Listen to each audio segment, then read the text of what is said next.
So, week 7 of college football is upon us, and what a season it's been. We've had a bit of everything. We've had blowouts, we've had upsets, and this weekend I think we're going to get a continuation of more great college football. One such game that I'm really interested in actually occurs in the Pac 12, and I think this game is going to do a lot in deciding who contends for the Pac 12 championship. Because this weekend, Utah looks to get a bounce back win against USC, who looks to remain undefeated. Today, we need to talk about why this game is such a big deal for both teams, but before we can, as always, y'all know the drill. I have got to hear from you.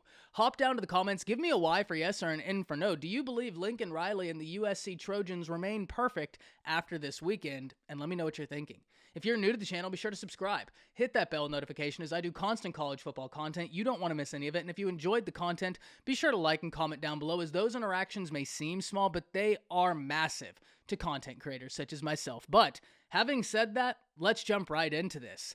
And I am really interested in this game. Look, first and foremost, the Pac-12 has been impressive this season, and it's not relegated to USC and Utah. UCLA has been impressive.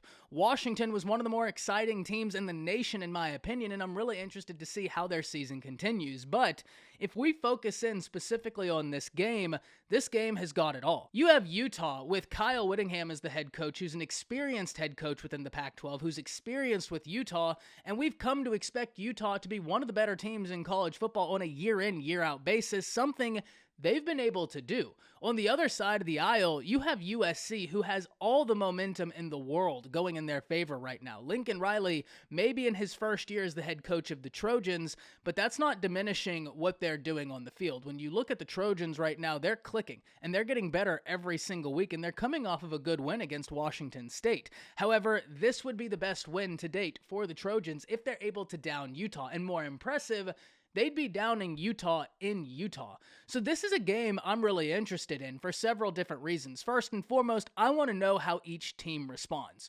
Because if we look at Utah, you're coming off of an emotional loss to UCLA, and UCLA has been impressive, but that was a blow. But the Utes are currently sitting at 2 losses. Now, granted, one of those was to an SEC team, so it really doesn't diminish their chances as far as a Pac-12 championship is concerned. But nonetheless, they realize the optics of the situation, and they know what an opportunity has presented itself this weekend in USC. An undefeated team, if they can go out there and beat the Trojans, they know it only bolsters their chances of making a Pac-12 championship and attempting to win it, but also public perception of the Utes will increase. I think that's a great opportunity, something Kyle Whittingham is aware of, and even past Whittingham. You look at this Utah team, and they're so balanced. Cam Rising is a veteran presence in this Utah team. He's having a great year. I'm interested to see what the Utes are going to do and how they respond after a loss to UCLA last weekend. Now, on the flip side of this, I'm interested in how USC responds. They might not be coming off of a loss, but they're coming off of a win that many people think might be the best win they've had all season long against Washington State. How are you going to be able to continue all the positive momentum you've stacked? I know that might sound simplistic, but this is still a young team, all things considered. I know they might not be young in terms of a bunch of freshmen. When I say young, I mean Lincoln Riley and the Trojans did phenomenal work in the transfer portal. And so a lot of these guys are still going through the process of gelling together, of learning together, because they haven't even played football for an entire year together. And if you want to talk about an impressive haul in the transfer portal, USC might be the example for this season.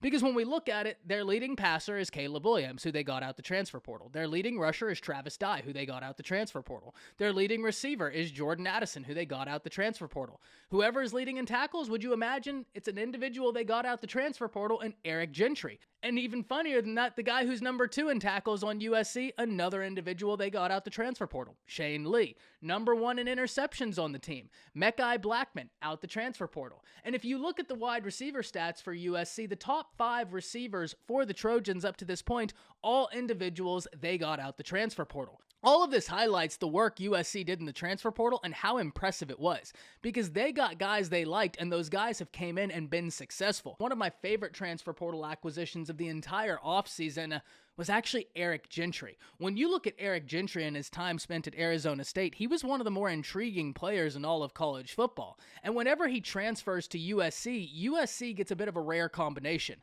They get a guy that has a lot of positive experience because he played, but they also get a guy that has a lot of eligibility left.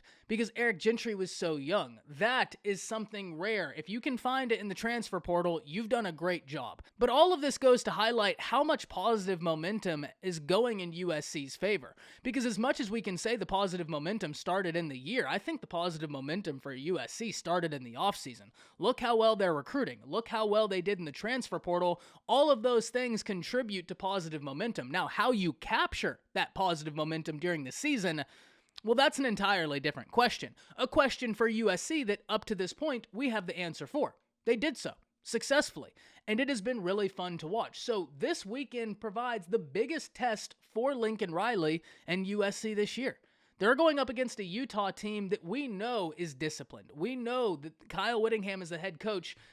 They're going to be a sound football team, and Utah is ranked number 22 in the nation in total defense. USC's total defense is ranked 47th, but honestly, I think if you polled the majority of college football fans, if you asked them if USC would have a top 50 defense in year one with Alex Grinch and Lincoln Riley, I think a lot of people would have said no. So at 47, I think you have to be encouraged, especially seeing that this is an opportunistic defense. They're able to generate turnovers. Now, offensively, this gets interesting because USC ranks number 25 in the nation offensively. Utah is 30th. So these teams are fairly analogous in where they sit in both total offense and total defense. And because of that, I think this game provides us several exciting matchups. First and foremost, I'm really excited to see how Lincoln Riley and this USC offense are going to go about attacking this Utah defense. And I don't say that to insinuate they can't. Look at all the talent they have on that offense. They certainly have the ability to do so.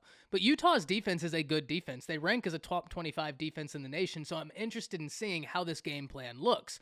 But if we're being honest, the same question needs to be asked of Utah's defense. How on earth are you going to go about slowing down this USC offense that has so many ways to hurt you, both at the running back position, at the quarterback position, whether Caleb Williams is throwing the ball or running the ball, the wide receivers, the tight ends? There's a lot you have to account for, so I'm interested in seeing that matchup because I think it's going to provide us fireworks. If we look at the other side of this, USC is a defense that's a work in progress. Last season, they finished outside the top 100 in total defense. Right now, they're inside the top 50 in total defense. So Alex Grinch has this defense showing improvement. Are they a finished product? No, but you have got to be encouraged by the steps they've taken. I'm really interested in seeing how they're going to go about stopping this Utah offense because Utah is a balanced team. They're good offensively, they're good defensively. Cam Rising is a veteran presence, and Utah understands USC is coming into a hostile environment. Utah, coming off that loss, is incredibly hungry, and they know the opportunity that's in front of them. That's why I think this game is going to be a lot of fun. USC has put themselves in square contention for the Pac-12 already. And even if they take a loss this game, they still have UCLA ahead of them, which is going to be just as big of a game. USC has been impressive this week. USC has been very impressive this season, but this game right here, I think, is the biggest test to date, and I cannot wait. We'll be doing a more in-depth, thorough preview on Friday on the live stream, 6 p.m. Central Standard Time. I can't wait to see you there, but until then, hop down to the comments, let me know what you're intrigued about on this game, and we might have another video out this week, depending on what y'all say. That's it. See ya.